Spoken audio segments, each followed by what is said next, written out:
Right. أعوذ بالله من الشيطان الرجيم. بسم الله الرحمن الرحيم. اللهم علمنا ما ينفعنا وانفعنا بما علمتنا وزدنا علما وارنا الحق حقا وارزقنا اتباعه وارنا الباطل باطلا وارزقنا اجتنابه وصل اللهم على محمد وعلى آله وأصحابه وأتباعه وسلم. ربنا اغفر لنا وارحمنا وأنت خير الراحمين. آمين والحمد لله رب العالمين. As we started 2 weeks ago, or a week ago, studying on the a commentary on the verse Baqarah, second chapter of the Quran, verse number 269. ومن بسم الله الرحمن الرحيم ومن يؤت الحكمة فقد أوتي خيرا كثيرا, and he who has been given wisdom has been given great good. And okay, if someone is given wisdom, he has been given great good. That's fine, but the problem is, what is wisdom?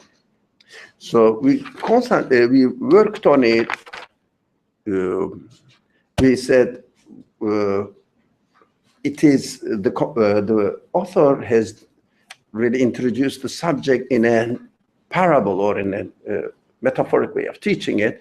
Then a king has issued a book, and which is the Quran. It says in the story, it says the Quran, and introduced it to a philosopher and a Muslim scholar. The philosopher said, I'm very briefly summarizing it. The philosopher wrote on the Quran, not looking at the meaning of the sentences or the book, but looking at the ornaments of the writing. So because it was written, the Quran was written with jewelries, all different kinds of precious stones.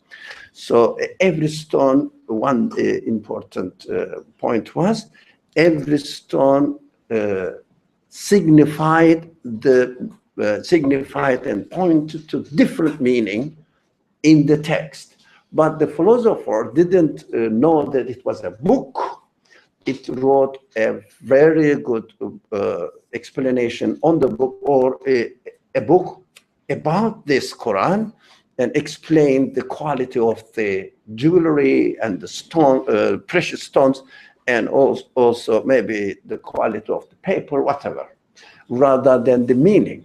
By definition, the author said the philosopher did not know that it was a book. So the person, king in the story, the same person asked a Muslim scholar to write a book about it. Muslim scholar paid knew that it was a book. So special attention to the book, to the meaning of the sentences, etc., and tried to link the connection between the precious stones, jewelry, and the meaning. So explained accordingly. So, of course, the philosopher in the story missed the point, because he didn't study a book. He studied the jewelry and took it as an interesting thing and wrote a very beautiful explanation of the jewelry, the quality of this precious stone, which kind of stones they were, how precious they were. He wrote about this. So we said the most important thing in the story was, first we emphasized on it, the king asked the philosopher and the Muslim scholar to study the Quran. But we understand that it turned out to be that this Quran is the universe. That was interesting. Well, we said that is very striking, because we have to take the universe as the source of main information for us, and as a book, and read the meaning, and maybe make the connection between the meaning and the precious qualities of the universe together. So relate to the meaning. So the question was, for this week, I think I took it from here. Now, the Quran and its students, the Quran students, have to read what? That was the question. What are the students of the Quran expected to read? Students of the Quran. What are they expected to read? Sorry? The universe? The students of the Quran. Not the Quran. What you mean by the Quran, right? So the Quran, the Musaf, it means really the book that we know as the Quran. So Quran says, the book Quran says, if you want to read me, first you have to read the universe as my work.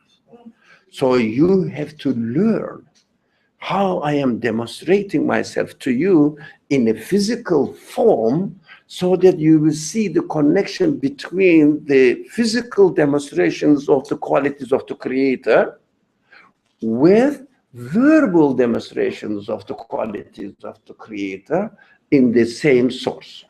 That is the today's, inshallah, that will be the today's discussion.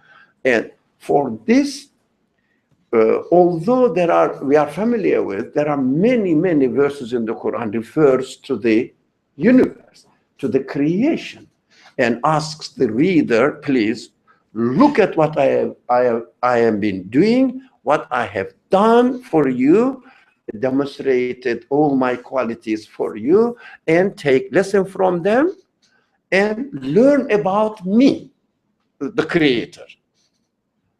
Where does it say this? First, in the universe itself, by creating everything so meaningful.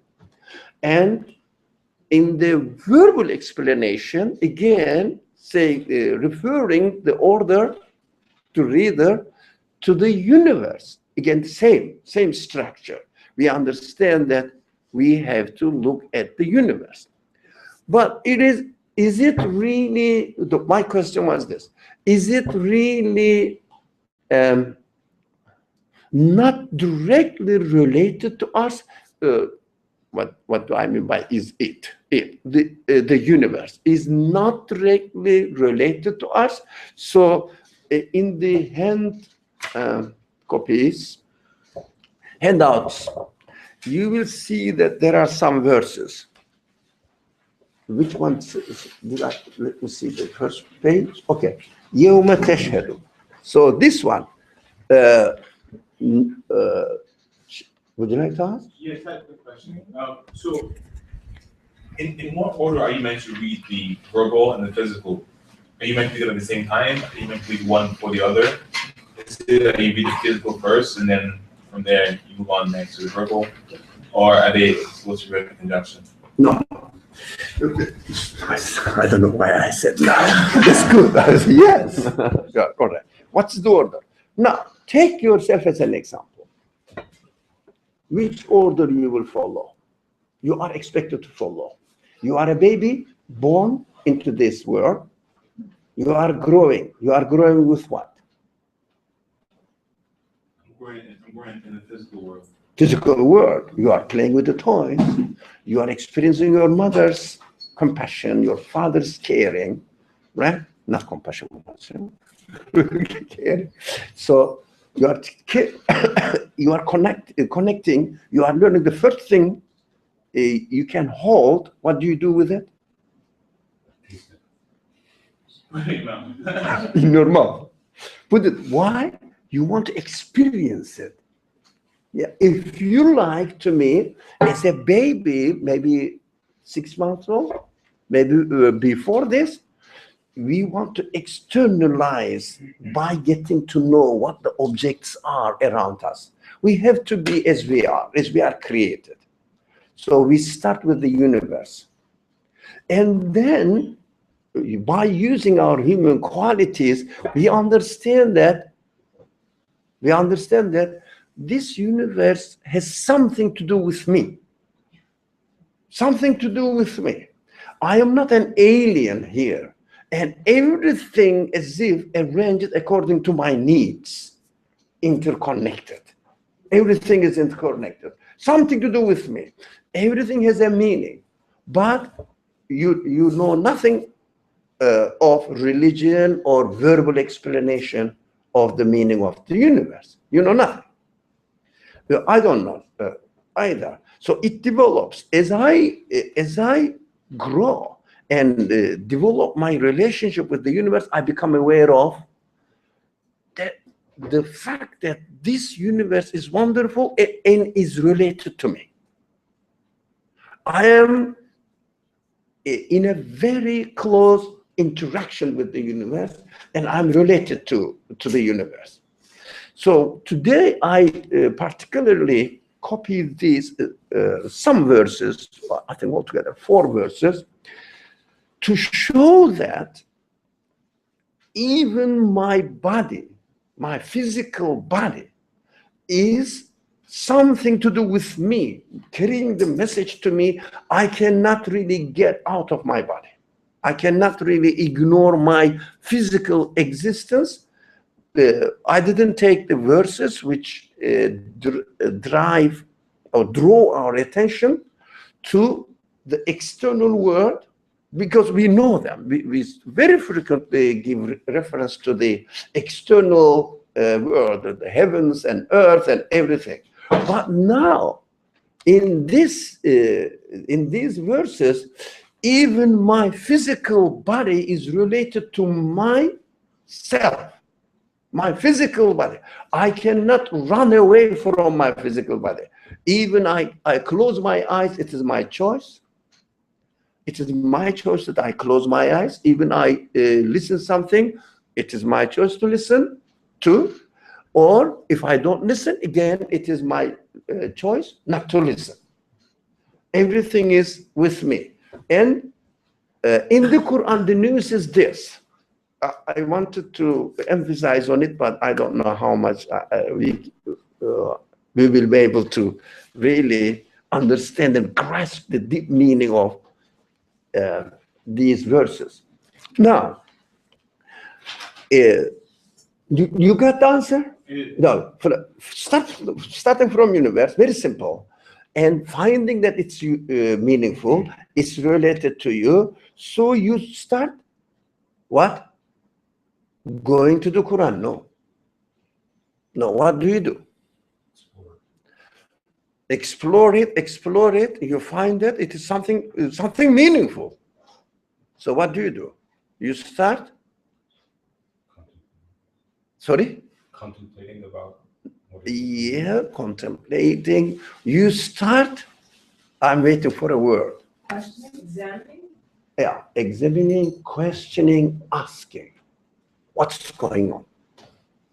That is inevitable. After you ask, then the actually search starts. Before asking the questions, what is going on around me and in me, you cannot search. What you do, if you don't ask and start jumping into the religious sources, what is not really true and not really, if you like, natural, the way we are created. If you jump into the religious sources, before questioning, what happens? Imitation. Yeah, inevitable imitation. Because this is the religious source. But if you get in touch with the universe and question it, and then look for an answer, then there will be a lot of questions that you will not find an answer for, answers for these questions, and you will start making further questions and further investigations. Further. Why? What does it mean? What does it, especially, I think you are all aware of it, especially, I am aware that this universe is meaningful.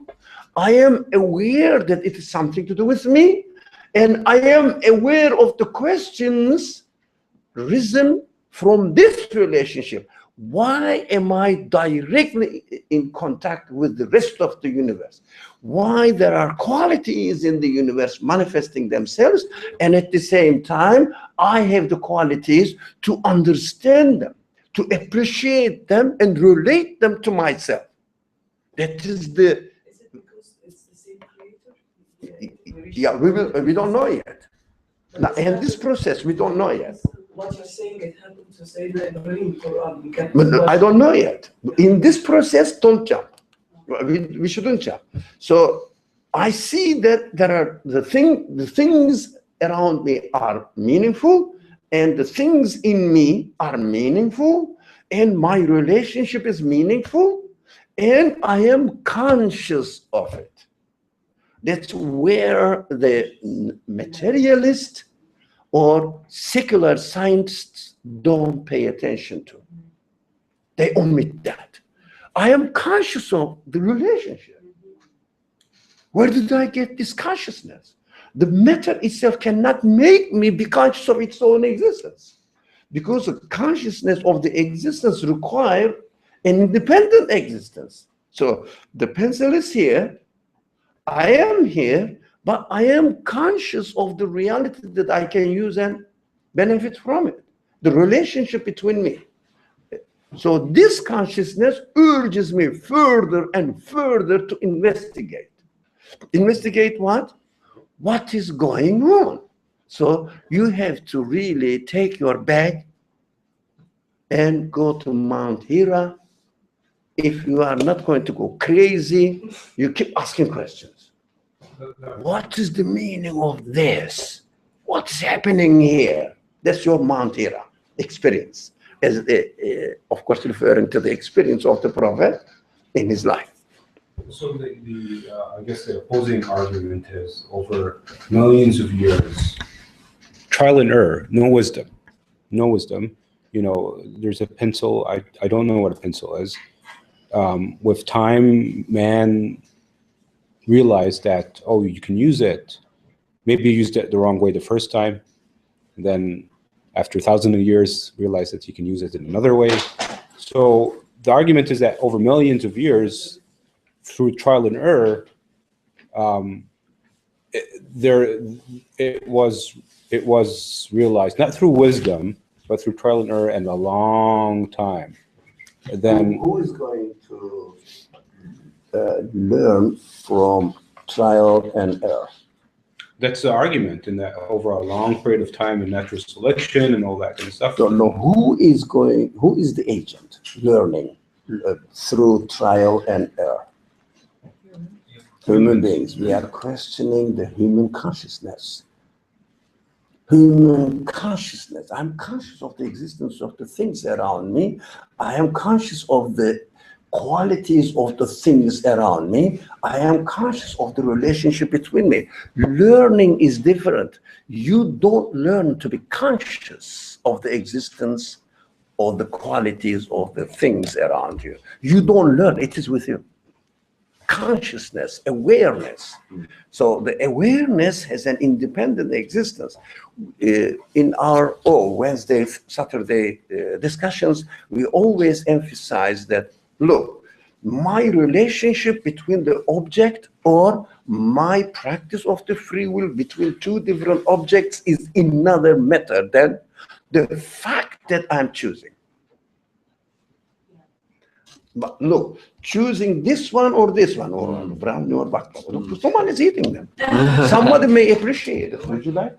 If we don't, pass. Pass. Who's dying for? I know there's somebody there. Monster. Yes, whatever. Sweet Monster is there. I know it. So what else? Now you understand that something is missing. For example, we can say that these letters, this is a fine point here, the signs, the shapes of the ink on the book, this way, and it becomes, they say at the end, meaningful. So the meaningful one kept developing its meaning and meaning. What's that they say? At the bottom. Yeah? Do you understand? Am I right or wrong? No.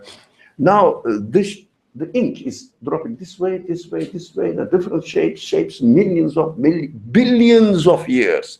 At the end, they become a meaningful statement, and they stay there. When they are meaningful, they stay there. Okay. What does meaning? Do they know that they are going to be a meaningful? What is the quality that I have which appreciates, understands, communicates with the meaning? I am the one who is appreciating the meaning. I am the one who understands the meaning and communicates with it. I am the one. The shapes of the ink has nothing to do, or have these shapes have nothing to do with my quality of understanding the meaning. So that's why human beings have some qualities which maybe everything has, but everything has actually. But especially human beings have some qualities which have no physical connection with the rest of the universe at all. I love beauty. Why do I love? Why do I love beauty? I appreciate compassion. What? I can be violent. What? I don't want to be a violent. What? It is independent from my physical being, but it doesn't. We cannot attribute my human qualities, emotions, rationality, and every human qualities to anything physical at all. They are cheating us, saying that it is the development of the brain. How brain develops something which it itself doesn't have? Can you see the inequality in the brain cells or particles of the brain cells which will produce consciousness, awareness, meaning, and interaction, communication? But they are atoms, particles. So we have to really be very careful, but it doesn't, not to fall into this, trying to explain everything in terms of physical development. But Dr. Ali, I mean, sorry, I know that we've talked about this probably before, but again, if we're talking about wisdom and okay, the brain cannot conceive wisdom on its own and consciousness on its own. Again, the opposing argument would be, well, we don't know how it works now, but every year there's developments in science, and we will find out sometime in the future how the brain can maybe conceive wisdom. That's an argument. Yeah, that is an argument. If you buy it, I can't. Because why I cannot buy this argument? Because the component parts of the whatever body has no quality to give birth or to produce human qualities. They don't have it. But whatever study you do, at the end you will come up with a particle or smaller part, even more smaller part. But you would never come up in the physical world, for example, understanding, appreciation, happiness, sadness. You will not come up. It's obvious. That's an independent creation. That's an independent existence. You cannot refer to physical being. So the emotions belong to the brain? Sorry? The feelings are separate from the brain. Of That's course. the argument. I agree with, I believe this. Yeah. So it is communication, but the verses we are going to read is very essential. They are very essential because there is a communication between my human qualities and my body as well. Why is it important? It means we can never ignore our body. It means physical existence. But the argument is, for example, like, depression or all these different, like, feeling, emotional related issues are connected back to the brain in our modern day. No, they say, but again, can you refer the emotions to a particle? Yes. Can you? Yes. Particle is Hormones cause no, you no, to no, be no, happy not or cause, not. not cause. They are the relationship. They are not the producer. There is a we are going to study today. There is a relation. Okay, for example, there is a relationship between your eyes and power of sight, right? You cannot see without eyes. But it doesn't mean that the particles of the eye are really constituting the power of sight. They are the means. For example, everything. You know, this is the book. Now, okay, let's use it. So, this is the book. Yeah, there is a relationship between the meaning and the shapes of the ink. But can you say that the shapes of the ink is the source of the existence of meaning? All right, but someone typed it. Thank you. Someone typed it. A conscious being typed it and meant what it is, what is really engraved in this in the book. So he meant it. It's the vehicle. It's just the vehicle. It's just the These are the way how we are, if you like, left in this universe. So we have to communicate through the physical things, using our human abilities, human qualities, in order to get to know who the creator of the whole universe, including myself, is. So simple. This is why blind people or deaf people can still communicate. Yeah. It's not the yeah. bottom line, it's I mean, your eyes, it's but other things. They communicate through other things. I mean, like, people who have schizophrenia, people have all these mental diseases that affect your consciousness, right? How Yeah. you express your free will. Mm. These things can be studied scientifically from the Oh. brain, right? Look at the book. This is the book, all right? So let's say this ink is not a good quality ink. You can pour water. What happens? The shape of the letters becomes distorted, or what's the word? Distorted. Yeah, distorted. So you cannot read the meaning. It doesn't mean that the shapes of the ink are giving meaning, are the source of it. That is how it is presented to human beings. That's how the universe is constructed. So we can communicate with the universe with our human qualities. And the meaning in the universe also cannot be attributed to their particles or constituent particles, component particles, because particles cannot be the source of any meaning. So they are employed, and the reality of the creation is such that I am here in this world communicating with my human qualities. Whoever gave these qualities to me, I have to utilize them. I have to use them. I have to be honest to them. So can I say that, for example, now I am the product of accident? I am the product of accident, or can you just say, accidentally I am here? So I could have been somewhere else. So there are some mother and accidentally she happened to be your daughter. Can you just ignore it? Why not? Ignore. Yeah. Can you? I don't care. Huh? Can you really? Why do you sit next to her? Why do you sit next to her? Accident.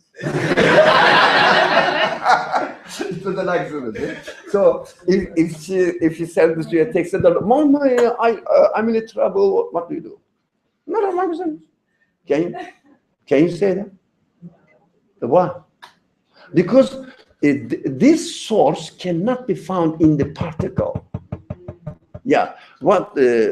It's not our subject, but what our subject is, the meaning and the physical entities are so much integrated, we cannot separate them. But it doesn't mean that the physical entities are the sources of the meaning. No, you cannot say that.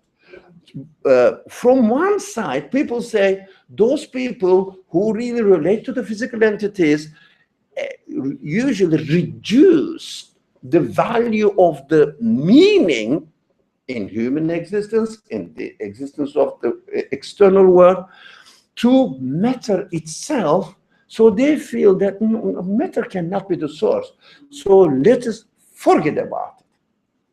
That is the problem. Let's forget about the matter, because matter cannot be the source of it. So what we do, we ignore the physical entity. So we ignore the physical reality of the book.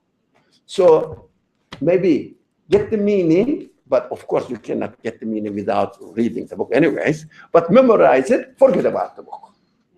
And come up with a prejudiced or biased idea saying that this universe must have a creator, and leaving this conclusion there and going into the religious sources, or maybe revelation, or whatever the religious tradition you follow, and start imitating the religious source. That's one mistake. So there are two mistakes equally harmful. So start imitating the religious sources by ignoring the physical reality that the Creator has demonstrated for you to communicate with him through this physical reality. That's one mistake. It's a very, very, actually, the most responsible, or maybe the most responsible, more responsible than the materialists. Because materialists, or a person, let's say, looks at the universe and finds that this is something I can read and benefit from it, and don't think of the author. Okay? How are they going to be expected to wake up? Somebody will say, there is a meaning in the book. Somebody should say, there is a meaning in the book. But those people who accept that there is a meaning in the book, but never relate to the book, and start claiming that they hold the truth in religious ideas, they hold the truth in religious sources, never relate to the physical world. Those people who read the book and never refer to the author of the book and use the book, legitimize their attitude. If I could make it clear. Did I make it clear? So who is the responsible one now? Materialist people, or those people who hold the meaning of the book important and defending the meaning without relating to the book? Which one is worse? No. The one that doesn't understand the book. It's worse. Who misuses it? Look, the brother asked the question first. We start with communicating, we start our communication with the universe. That is how we are. And then question the meaning.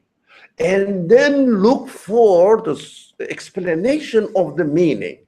It's saying that this book is meaningful, and there is an author, he's communicating with me. If I ask the question, if I don't ask the question, I take it for granted. But if someone comes and says, I am religious, I know that this book has an author, and I am in contact with the author, and all my interpretation, explanation, all my explanation, interpretation of my relationship between the Creator and me has nothing to do, I'm giving an extreme example, has nothing to do with the book. So the one who reads the book and without thinking of the author, just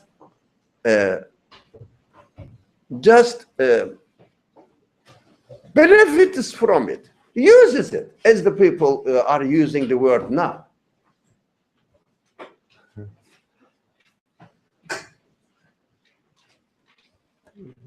Okay, thank you. So you don't mind getting closer to your daughter.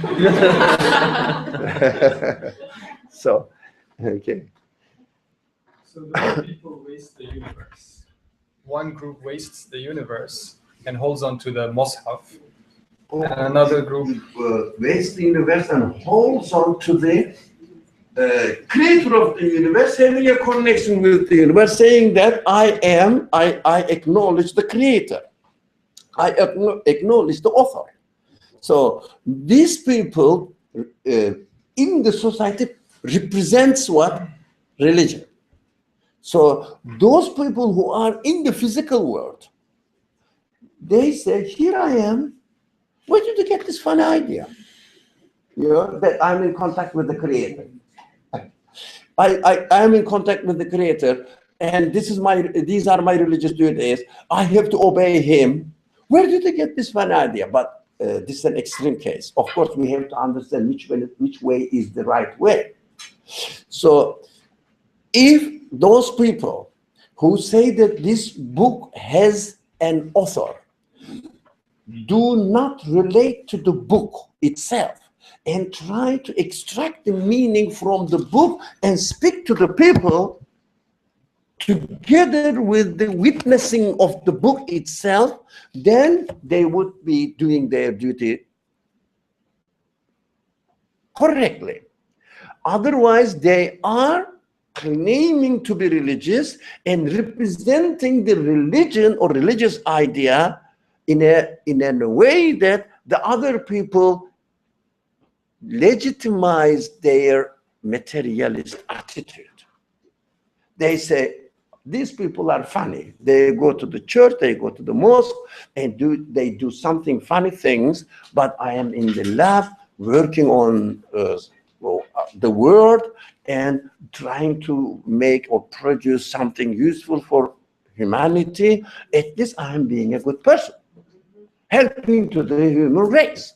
So they legitimize themselves. But because they use the universe and do something for the humanity, sometimes harmful as well, but they produce weapons as well. But let's say those people who have a good intention, doing something good, they cannot be a reason for me to be religious and ignore the universe. But they are not harming me.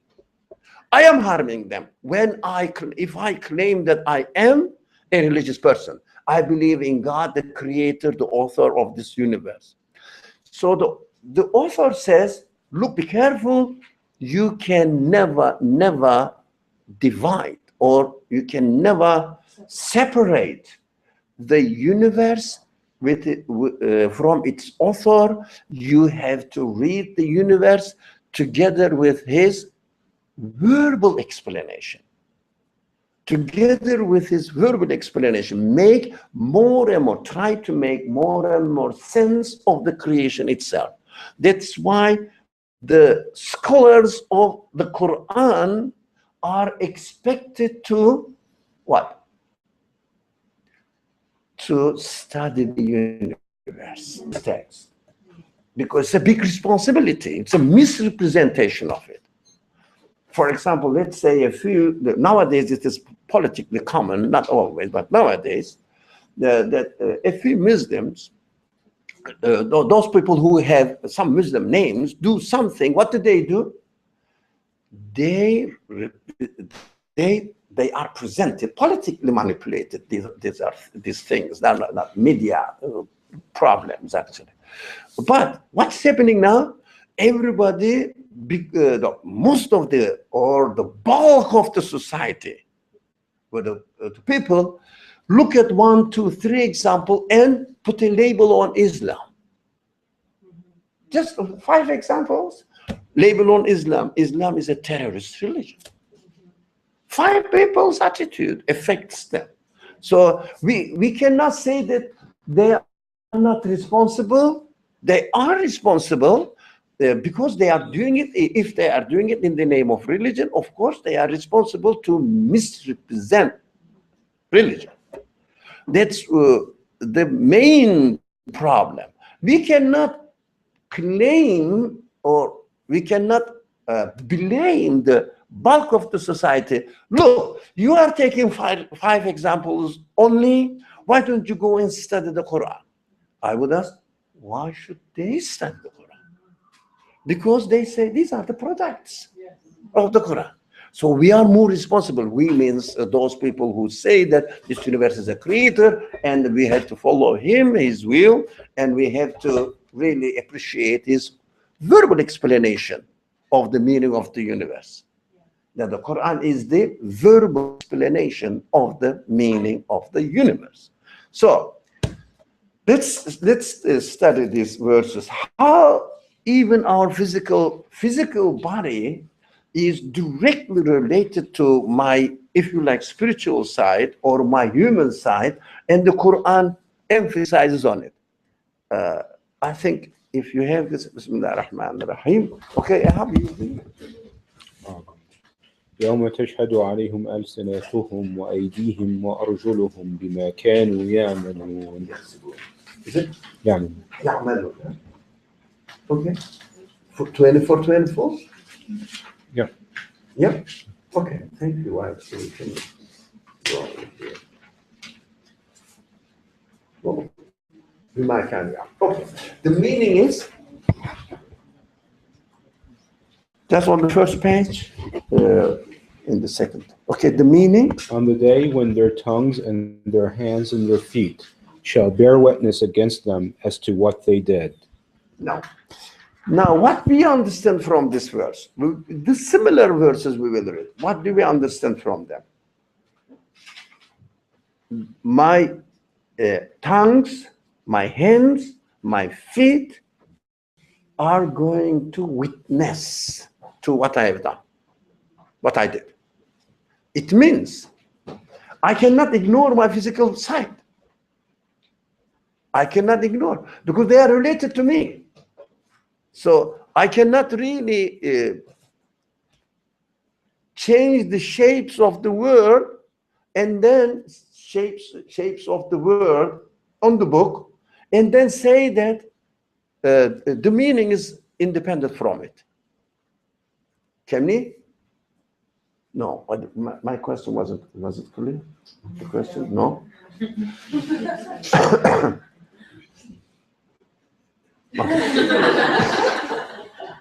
All right. So I cannot say that. The meaning has nothing to do with the shapes of the letters or words in the book. Can I say? This is the fine point we have to pay attention to. Look, the shapes of the letters are not the source of the meaning, but they are employed to the existence of the meaning. We cannot separate it. So I cannot separate my soul from my body.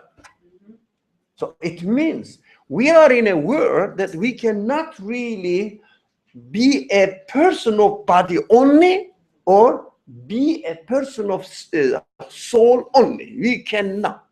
So when people say something like the body, the physical body is like it restricts the soul or it's a cage to the soul, that's meaningless. I mean, the soul has no meaning without experiencing the universe through the body. They work together. So, sorry? Sorry? No. We are talking about this creation. All right? The Quran speaks to living human beings in this world. Again, by definition, Quran doesn't speak to dead. No. Quran is the speech of my creator while I am in this world. We have to establish this. You know, you didn't like it. You like the last sentence? As long as. So, you understand, we cannot separate.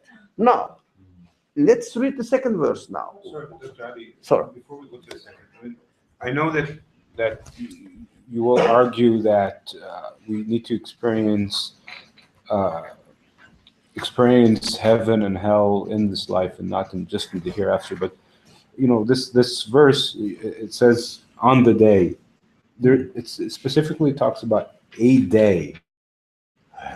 And you know, traditionally we've been told, you know, yes, our hands will speak, our feet will speak against us, and it says on a day.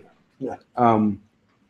So how do you take this reference to a day and say we're talking about now and every day? So, even you say that this yawma, it's on that day, right? And on that day is referring to the hereafter.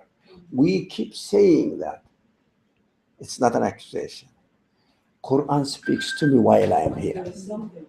The word tashhad. Me. Yeah. No. Because the speaker is speaking to me now that my feet, my tongue, my hand, my physical side of me even will witness in the hereafter. Let's understood it in this way, which is correct. But I have to evaluate this news while I am here in this world. It means my human quality and my body works together. Now, I have to be aware of it. I cannot ignore it. I cannot say that my tongue, my hand, my feet have nothing to do with me now, my human side, but in the hereafter they will start speaking or witnessing against me. But this news is to me now. Watch out. Your hand, your tongue, your feet, as far as this verse is concerned, are directly related to your situation as a human being.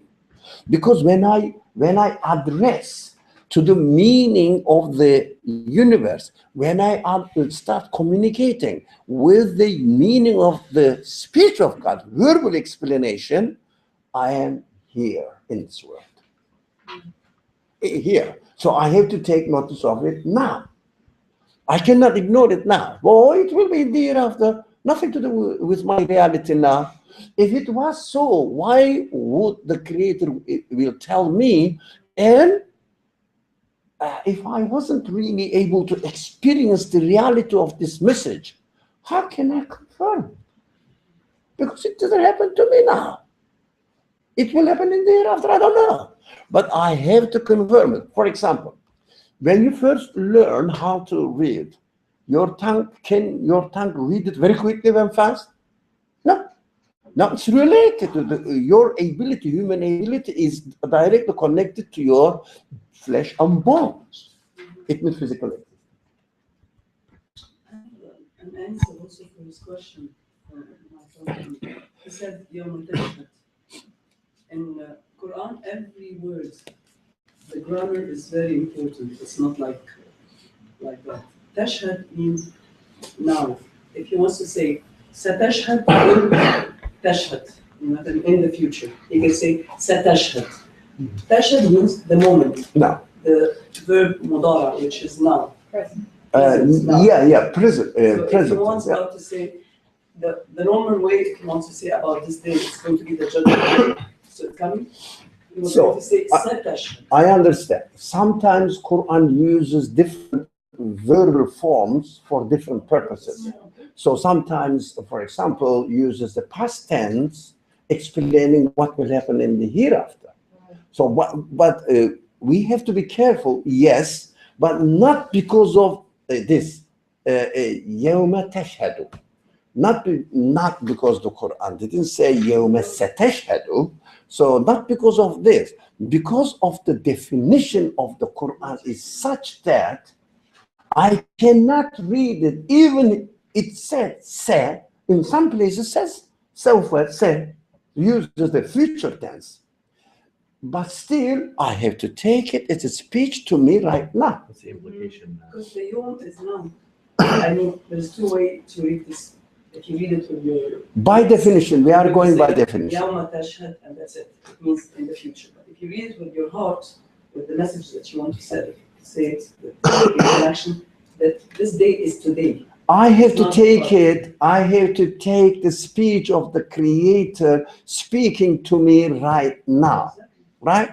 That's why just grammatically it gives some clues, but at the same time, we can go by the main principles of reading the Quran.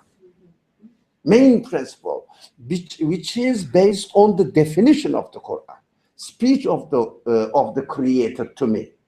Since the Creator is speaking to me, it must have something to do with me right now. But it goes back to your theory. That is the Okay, universe all right. now, which is right. I'm just curious to know from you, when you say you are speaking to your Creator or you're communicating to the universe, what kind of communication are you talking about? Is it communication through prayer, or is it communication through some kind of scientific exploration of the physical aspect of the universe? What is it? Everything is included. As a human being, whatever you do. For example, you may get this book is not very heavy. That's a communication. Yeah? This book says such and such title on it. That's a communication. So- or this is solid, Yeah. hot, We're warm, whatever. talking about the totality of Human experience. human communication, any kind. And but sometimes we find some people reducing the meaning of communication to a private invocation. Like a prayer. That is also included, but of course it's not the starting point. We have to realize that, look, I am communicating with the physical world. And we have to start from there, asking, what does it mean? Who put me in this world within a framework, let's say, framework that I can communicate with the objects outside of me, external to me. I can communicate even within my own self. I can ask the question, why am I conscious of something? Why am I a thinking being? Why do I get emotionally engaged with something else? These are all legitimate questions, including what are the, other mountains there doing for me? I want to go sometimes on the mountains. Where? Another question. Is the question itself something that necessarily has to be answered? Can the question itself take on its own meaning without having to try to answer it?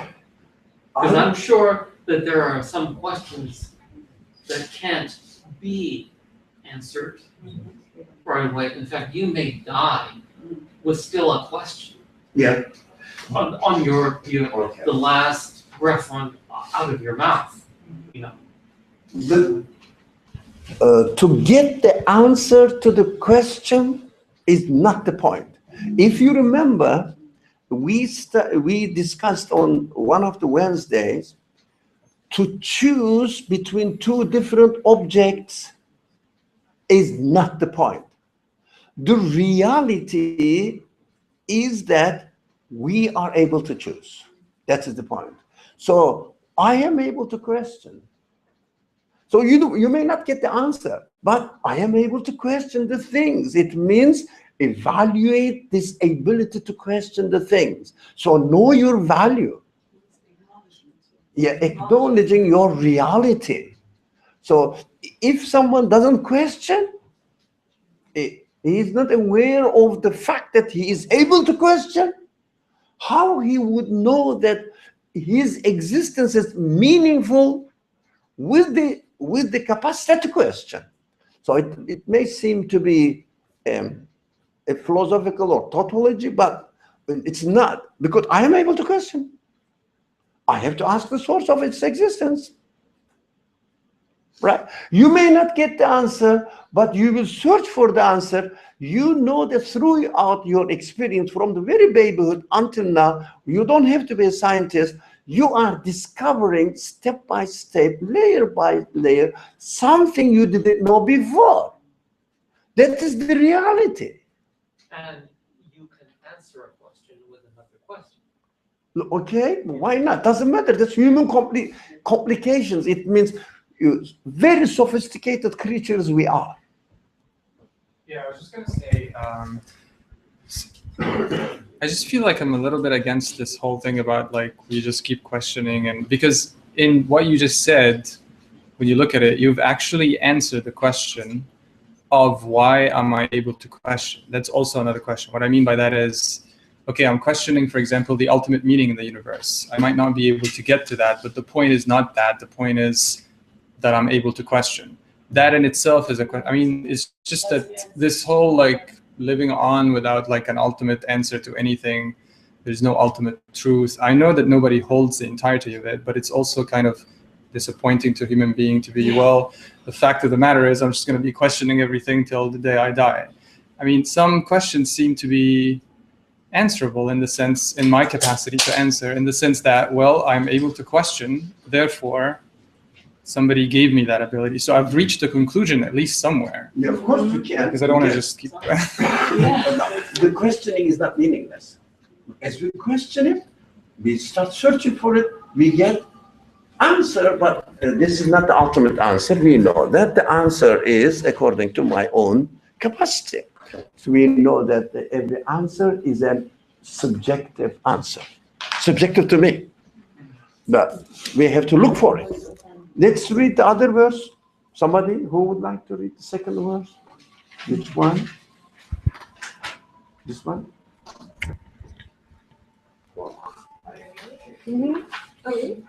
حتى إذا يعني okay. حتى إذا ما جاءوها. Yeah. Somebody else read. حتى إذا ما جاءوها شهد عليهم سمعهم وأبصارهم وجلودهم بما كانوا يعملون.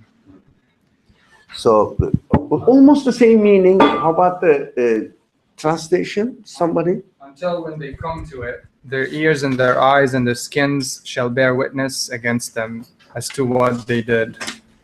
Okay. So we understand now, again, the same context. So the same context. And the other one is, yeah, now the same context. I think you don't have to spend time. Just the Quran is emphasizing on it.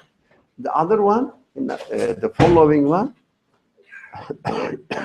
وقالوا لجلودهم لما شهدتم علينا قالوا أنطقنا الله الذي أنطق كل شيء وهو خلقكم أول مرة وإليه ترجعون. And they shall say to their skins, why have you borne witness against us? They shall say, Allah who makes everything speak has made us speak, and He created you at first, and to Him you shall be brought back. So this is a little bit larger. The meaning is a little bit larger, but I remember studying once in one of our Wednesday discussions, maybe. So we don't want the physical objects not to witness against us, especially this my hand, which is my hand. Yeah, I can use it as I want. But when we read this verse, says, look, you think that it is your hand, but it's given to you that you are not the owner of it. You are just using it, right? And they will witness against you if you have misused it. of course, we will understand what does it mean to misuse my hand. It means abuse. It means not necessarily, with the hand you steal. No, no. For example, saying that it's my hand. It's my hand. It's not your hand.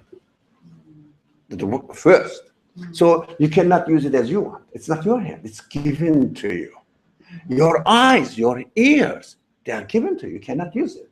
You cannot, you cannot use it. You can use it. You cannot really say that these are mine. So we have to watch out. We have to be careful, not because the verse says so. The verse reminds us that watch out. Are they yours? Are your ears, are the ears on your head yours? Watch out. Is one's consciousness your own, or is that too belonging to Everything, yeah. These are, you can extend it, yeah? Is it yours? You cannot use it as you like. We have nothing. We own nothing, right? Yeah.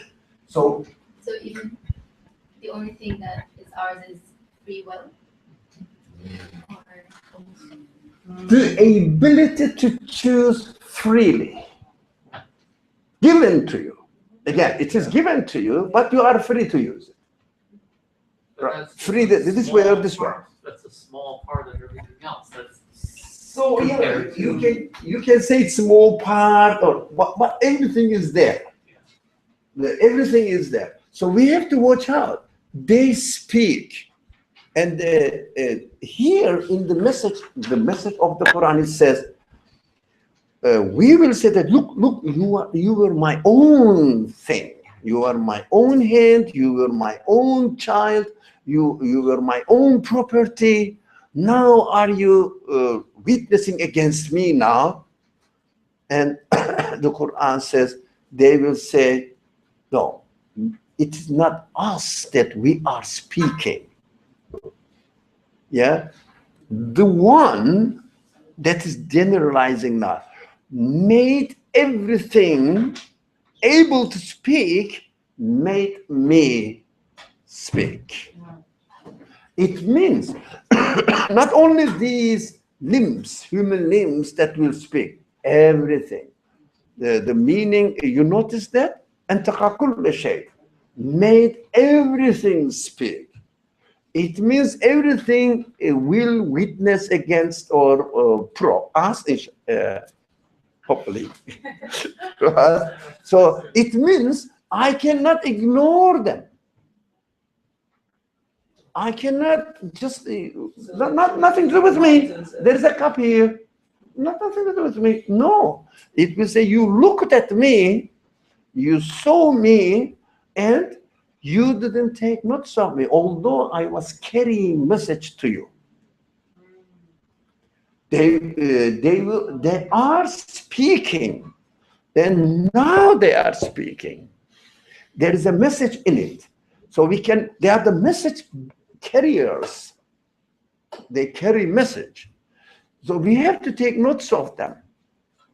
Do we have time? What time is it? Dr. Adi, to go to our first example from last time about the philosopher and the scholar.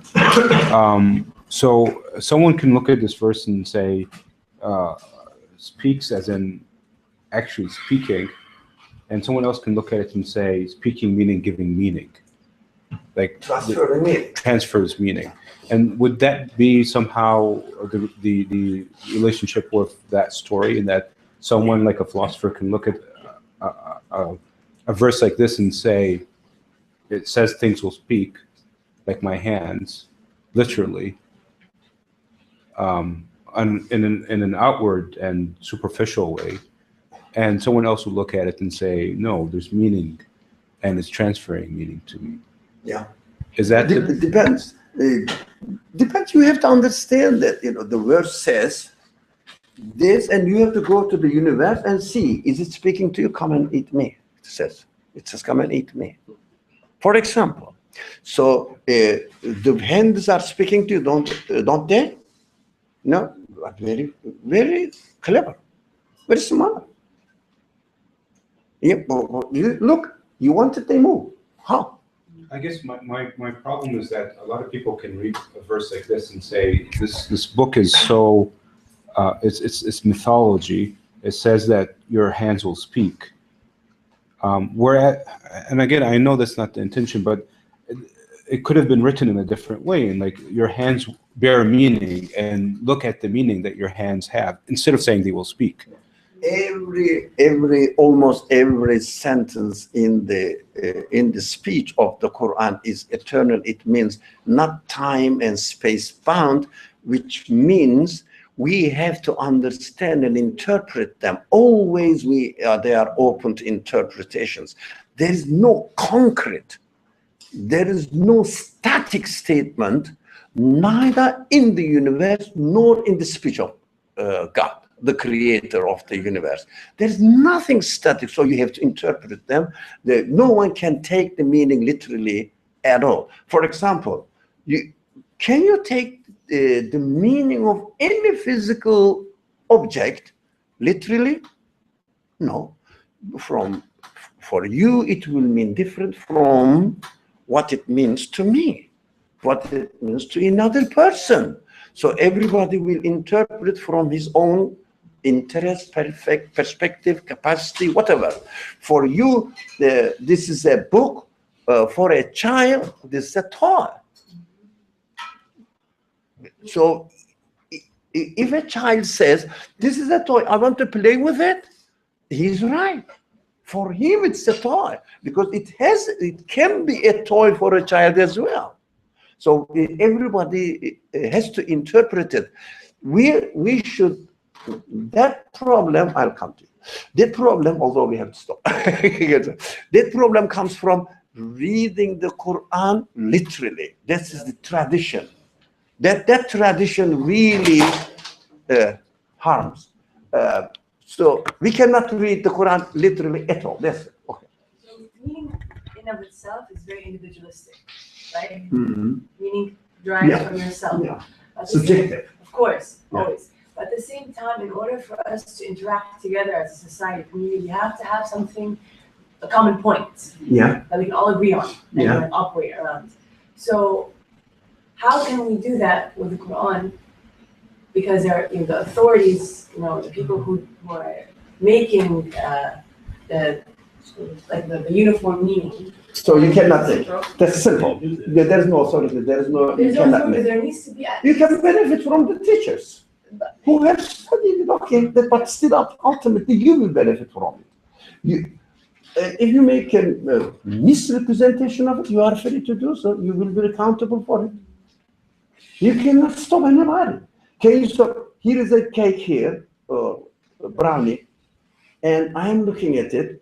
He's looking at it. I'm looking at it. Everyone. And also somebody. Everybody looks at it, and definitely everybody gets different meaning according to her position, her expectations, whatever. Some of them say, we have to throw this one away because it's leftover. Some of them say, if this lady goes, and I believe it. Yeah. Some of them say, no, we cannot do that. It's haram to wear. I know. He's leaving it for her. So, you see what I mean?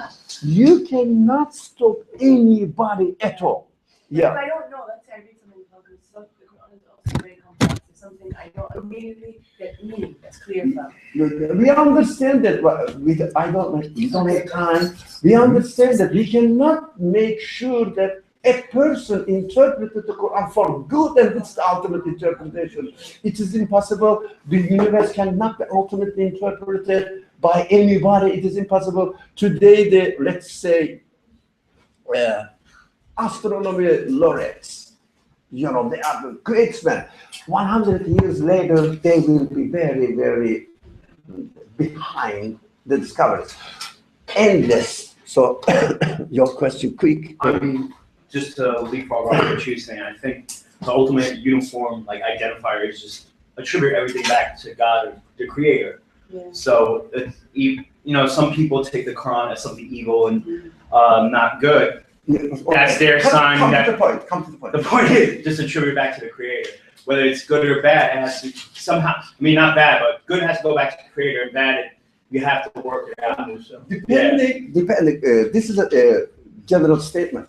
Depending on one's attitude, if you say that I'm not going to listen to the teachers at all, I don't know how to, maybe I know some Arabic, so I will try to understand my book, the Quran.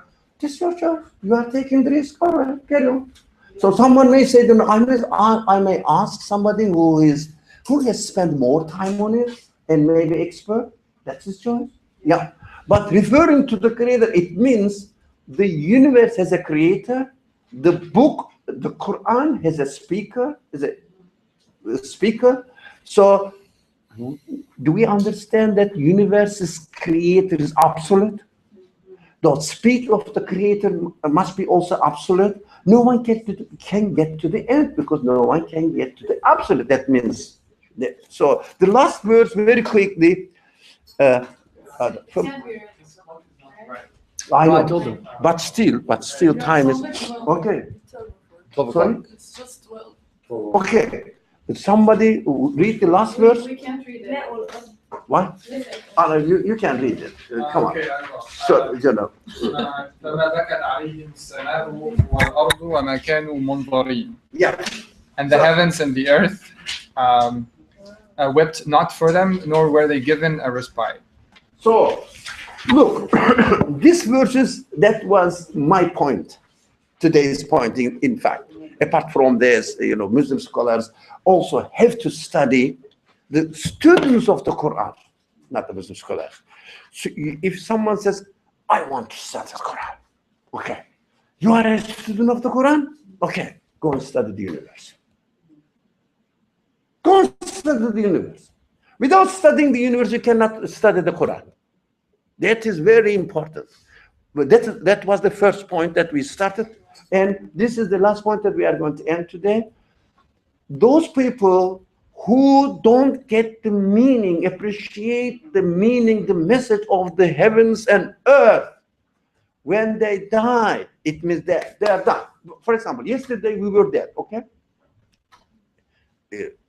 Our yesterday is dead. Understand that like this. Our last year is dead. Do you get it? No. Yeah, it's dead. Not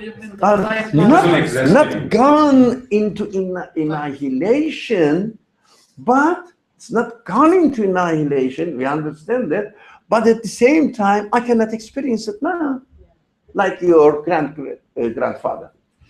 Yeah, but that means not gone into non-existence, but I cannot experience now in this condition, in the conditions of this world. So. When I died, it means yesterday. My yesterday is dead, as far as I am concerned. So the heavens and earth, the Quran says interesting thing. Pay attention.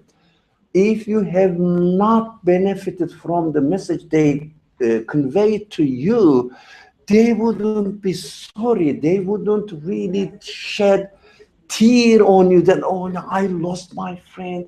He was really benefiting from me. Yeah. Yeah, for example, there's a professor teaching in the class, and there is a student, nobody listens. Yeah, if the student doesn't come to the class on the second day, do you think the professor will be very sorry? Because he doesn't listen. Why doesn't listen? That's what? If a student pays real attention, extreme cases, of course, to understand which direction is right, understands everything, follows the professor, everything, benefits and learns. And professor comes to the class, let's say this student is called Ihab. Okay. And he wants to start the class. Where is Ihab? Is that how you felt on Wednesday? Yeah. Where is Ihab? Where is Ihab? Where is Asma? Yeah, because they were getting the meaning, because the reason of existence of the teaching is to convey the message to people who receive it. If they don't, there is no meaning to have the class. You understand? This verse is extremely important. If we waste the message that the universe conveys to us, then the universe won't witness for us as our hand, as our tongue, as our feet, as our ear will witness. So they won't really witness in the positive way. They will say, you know, I demonstrated all the message. He never listened. He never paid attention to it. So he reduced me, this person reduced me to nothing, meaningless. Yeah, meaningless things. That's why this verse is very important, that we should not really reduce the, whatever it is in the creation. Nothing. We have to communicate with them. We have to receive the message from them. We have to receive the message from them and say, yeah, you are saying, you are telling me this. You are giving me this. At least say, La ilaha illallah. It means you are not the source of your own message. You are not the source of your own existence. I know you are employed. Yeah, I appreciate that. I don't understand what you are saying now, but definitely you are saying something to me. Yeah. That's it, at least. Acknowledge it so that they won't witness against you. It means if our days pass by without realizing the message that the heavens and the earth are carrying to us, it means we are wasting our life. And not only our life, our quality, human quality, which is qualified or which has the capacity to communicate with the rest of everything. So we should not waste ourselves. That's what I understand from here. Next Saturday, starting from second principle, inshallah. Jazakumullah. Thank you very much. Bismillahirrahmanirrahim. Subhanaka la ilma lana illa ma 'allamtana innaka antal alimul hakim. Wa akhiru da'wahum alhamdulillahi rabbil alamin. Al-Fatiha. So who is not in a hurry, can you take care of the trash, inshallah?